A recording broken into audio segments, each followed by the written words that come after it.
integrar.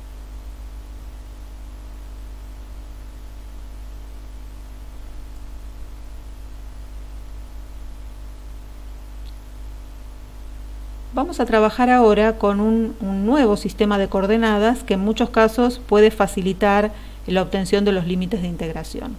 Nosotros hasta acá estuvimos trabajando con coordenadas cartesianas, que es las coordenadas habituales que han trabajado desde siempre, desde la escuela media. Ahora vamos a introducir otras coordenadas que son las coordenadas que llamamos polares. En este caso, un punto cualquiera del plano, que yo acá indiqué con sus coordenadas x, y, se puede indicar también con otro sistema que indicamos con las coordenadas ρ y θ. La distancia desde el origen hasta el punto P indicada con un segmento es lo que llamamos ρ. Θ es el ángulo en sentido antihorario que hay que barrer entre comillas, para llegar a esa recta que nos da la distancia ρ. Entonces, el punto que tiene coordenadas x, y también se puede indicar con las coordenadas ρ, θ. Θ es el ángulo en sentido antihorario desde el eje x, que se barre hasta llegar al punto, eso nos indicaría una semirrecta, y sobre esa semirrecta vemos la distancia del origen al punto, y ese es el valor la coordenada que denominamos ρ.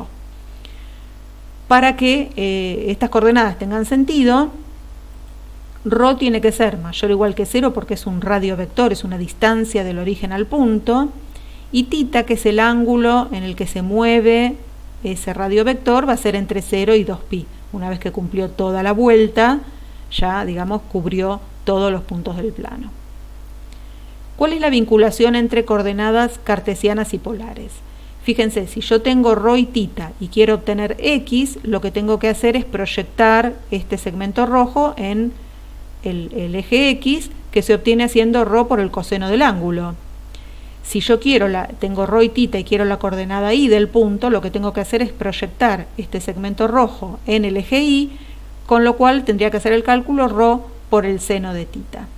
Entonces, esta es la vinculación, el cambio de coordenadas, donde x es ρ coseno de θ y es ρ seno de θ, me permite pasar de polares a cartesianas.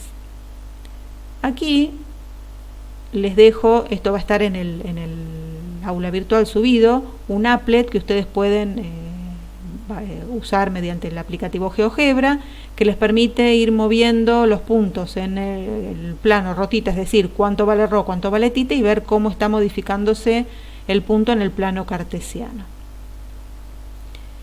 ¿Qué pasa cuando tengamos que integrar?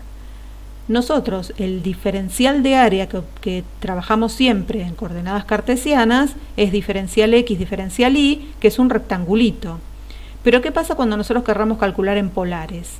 Lo que nosotros vamos a graficar en el plano x, y, no necesariamente el diferencial ρ, diferencial θ, tiene la misma forma geométrica que el diferencial x, diferencial y. De hecho, seguro que no la tiene, porque nosotros tenemos un cambio de variables, como se indica acá, por el cual, habiendo senos y cosenos, etcétera, seguro que la geometría de diferencial x, diferencial y no va a ser la misma que diferencial ρ, diferencial θ.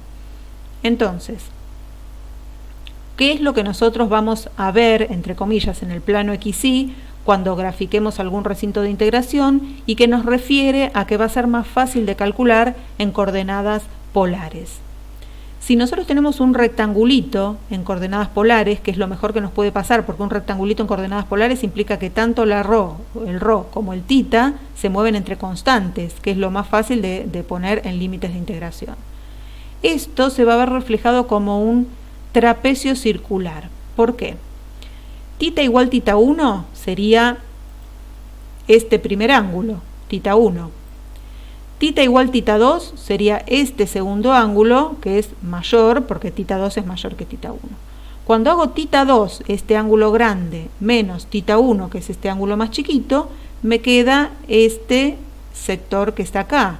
Esto que estoy marcando así, de manera bastante feita, pero bueno, es lo que me sale, es θ2 menos θ1. ¿Qué pasa con ρ igual ρ1 y ρ igual ρ2? ρ era un radio vector en el espacio, en el plano, perdón. Entonces, ρ igual ρ1 genera este radio vector para todos sus puntos. Ρ igual ρ2, el radio vector de mayor longitud. Rho2 menos Rho1 nos queda este segmento, que es el mismo segmento que voy a tener en todo el sector circular. Y entonces hacer tita menos tita 1 y Rho2 menos Rho1, tita 2 menos tita 1 sería el diferencial de tita y Rho2 menos Rho1 el diferencial de Rho. Esto es lo que llamaríamos diferencial de tita y esto es lo que llamaríamos diferencial de Rho. Lo que nosotros vamos a ver es este trapecio circular. En definitiva, esto nos indica que para la aplicación de coordenadas polares, los recintos tienen que tener forma redondita. Las coordenadas polares funcionan muy bien con recintos circulares. Para otro tipo de recintos, por ejemplo, para recintos rectangulares o triangulares, las coordenadas polares no son lo más fácil que nos puede pasar. En ese caso seguimos con las coordenadas cartesianas. El asunto es que si yo quiero cambiar de variables, necesito hacerle un cambio a la integral que voy a calcular. En análisis 1 también han hecho cambio de variables, por ejemplo, mediante sustitución, y eso implica que hay que hacer algún arreglo, entre comillas, a la integral que uno quiere calcular para obtener el resultado correcto. En este caso vamos a enunciar, sin demostrar, el teorema de cambio de variables para integrales dobles, que permite aplicar no solamente el cambio de variables en coordenadas polares, sino en cualquier otra coordenada que uno necesite, y nos da ciertas condiciones de hipótesis y nos dice cómo trabajar para que esas integrales, la de las variables originales y después las de las variables que uno elige en general por una cuestión de facilidad de cálculo, sean equivalentes. Bueno, este teorema que nos indica, tenemos una función de R2 en R integrable. Ya vimos que no hacía falta que sea clase C1, con que sea integrable alcanza. Y tenemos una función h de W en D, que es esta función que está acá, que es la función que transforma el recinto W en el recinto D, es la función que me va a dar el cambio de coordenadas. En el caso de las polares sería x de rho tita y de rho tita, donde x era rho coseno de tita y era rho seno de tita. Pero por supuesto el teorema lo enunciamos de forma general para que se pueda aplicar para cualquier cambio de coordenadas. Esta función h, si queremos que sea clase C1, es la que transforma el recinto, es la que me va a dar el nuevo recinto de integración en el cambio de coordenadas que va a ser W. Se tienen que cumplir dos condiciones. H tiene que ser una función biyectiva, o biunívoca, o 1 a 1, como lo quieran llamar. Y además, para todo V de W se tiene que cumplir que este determinante sea distinto de 0. Este determinante es el que se llama jacobiano de transformación y está dado por el determinante de esta matriz, x' respecto de u, x' respecto de b, y' respecto de u, y' respecto de b. Y tiene que ser distinto de 0. ¿Por qué? Porque este jacobiano es el que va a hacer el arreglo, entre comillas, entre los diferenciales de la primera de las coordenadas y de las segundas que estamos transformando. Como vimos, por ejemplo, en el caso de las polares, lo que nosotros vemos en el plano polar como un rectángulo, en el plano XY lo vemos como un trapecio circular. De alguna manera tengo que reacomodar las áreas para que diferencial rho, diferencial tita y diferencial x, diferencial y terminen teniendo el mismo valor. Eso que reacomoda las áreas de los diferenciales es este jacobiano, que es un determinante. Entonces, ¿cómo se escribe la integral? Como indica acá, si yo tengo una integral de f de xy, diferencial x, diferencial y, si la quiero reescribir con un cambio de coordenadas, ahora la integral va a ser en el recinto W, la x la voy a escribir en función de v, la y también en función de v, los diferenciales son diferencial u, diferencial b, y tengo que multiplicar todo por el módulo del jacobiano.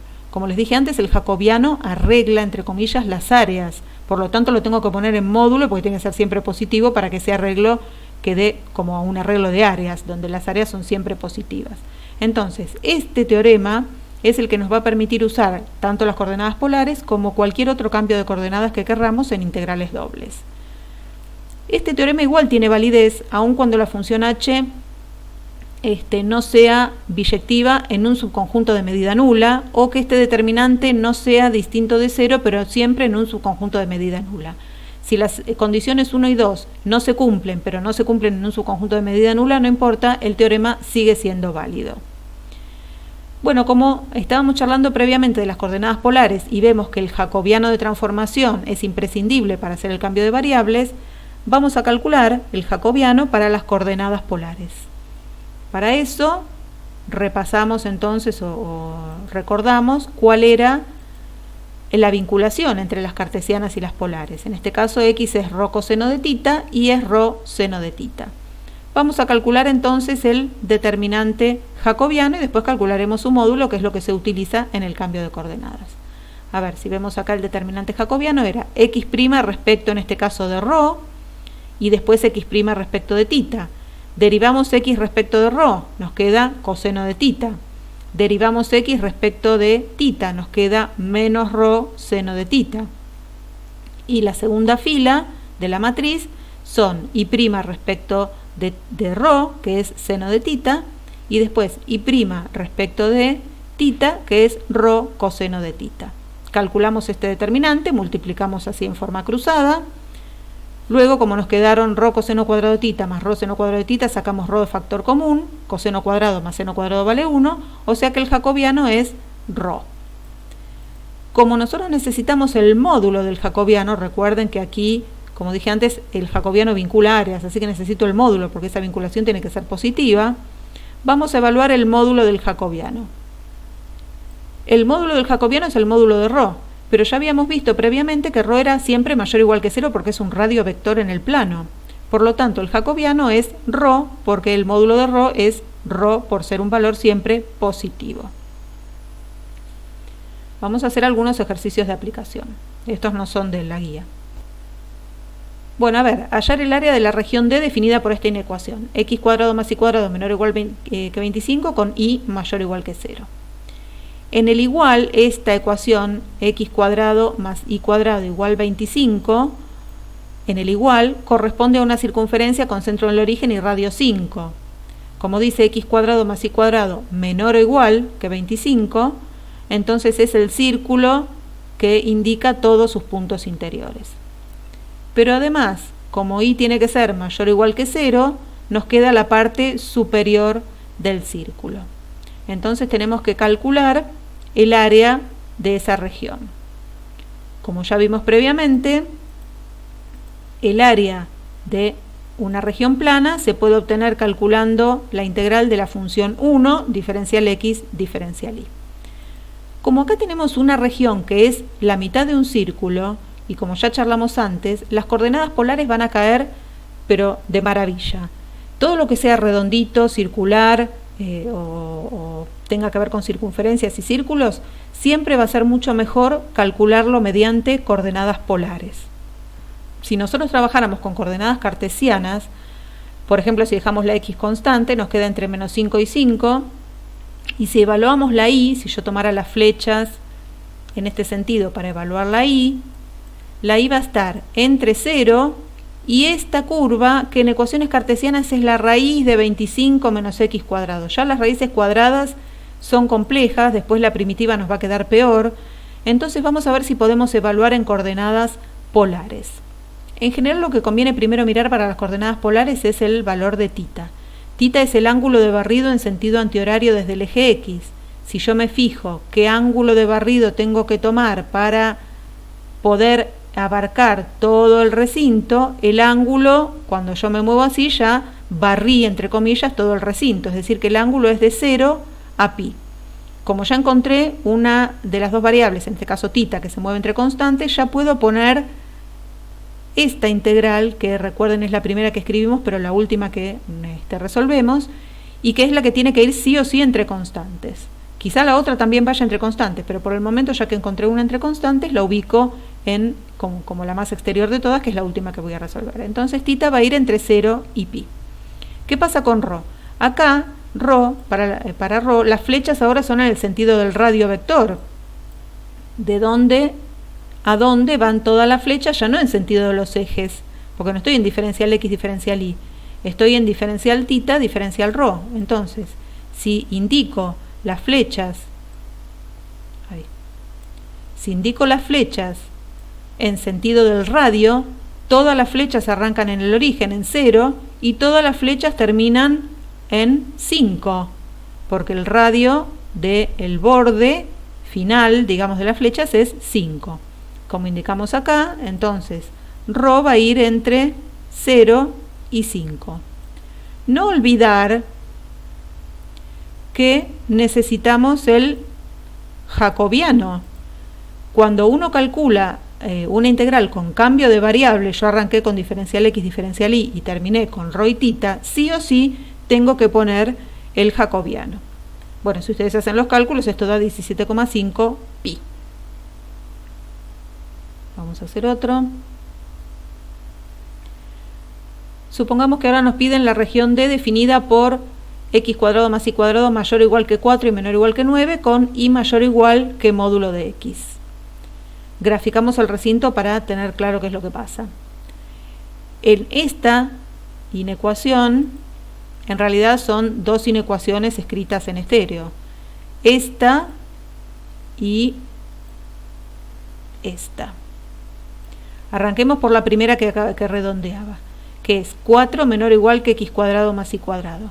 En el igual, eso es x cuadrado más y cuadrado igual 4, que es una circunferencia con centro en el origen y radio 2.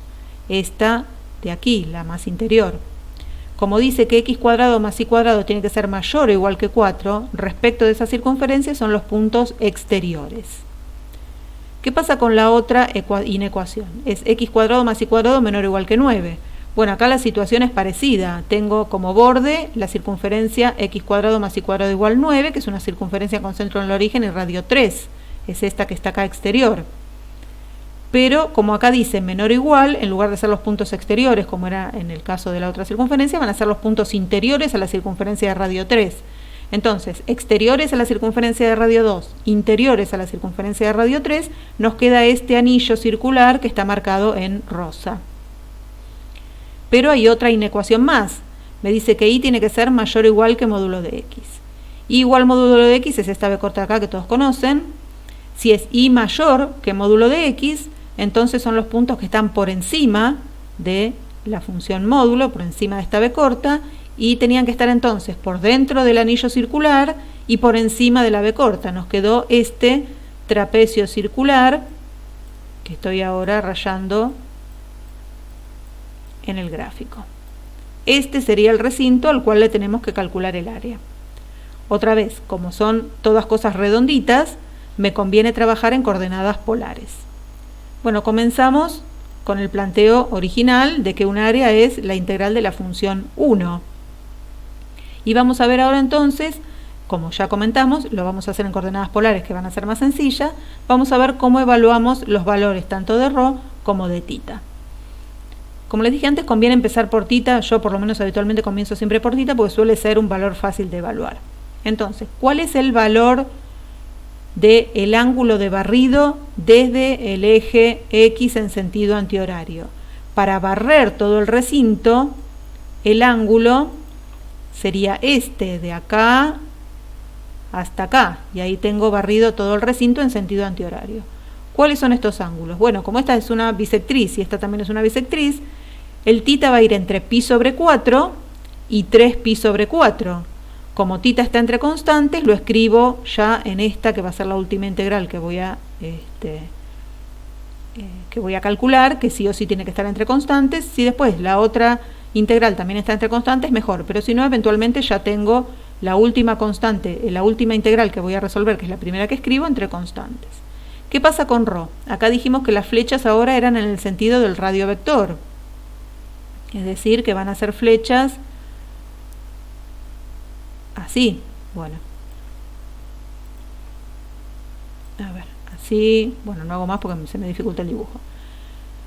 ¿Cuáles son los valores o por dónde entran y por dónde salen todas las flechas? Todas las flechas entran por este radio, que es el radio 2, y todas salen por el radio de longitud 3. Entonces, ρ va a ir entre 2 y 3. Y por supuesto, no hay que olvidar el jacobiano ρ para que no haya problemas con el ejercicio. En general, el criterio de corrección de análisis 2 es estricto en este sentido. Si faltan falta el jacobiano, está mal el ejercicio. Si están mal los límites de integración, está mal el ejercicio. Lo que fundamentalmente nos interesa más es que pongan bien los límites de integración y que no olviden los jacobianos de transformación en el caso de que cambien las variables. Por supuesto, tienen que igual llegar al resultado de la integral, pero si hay algún error de cálculo sencillo, no es tan problemático como si estuvieran mal los límites de integración o si estuviera mal el jacobiano directamente no estuviera.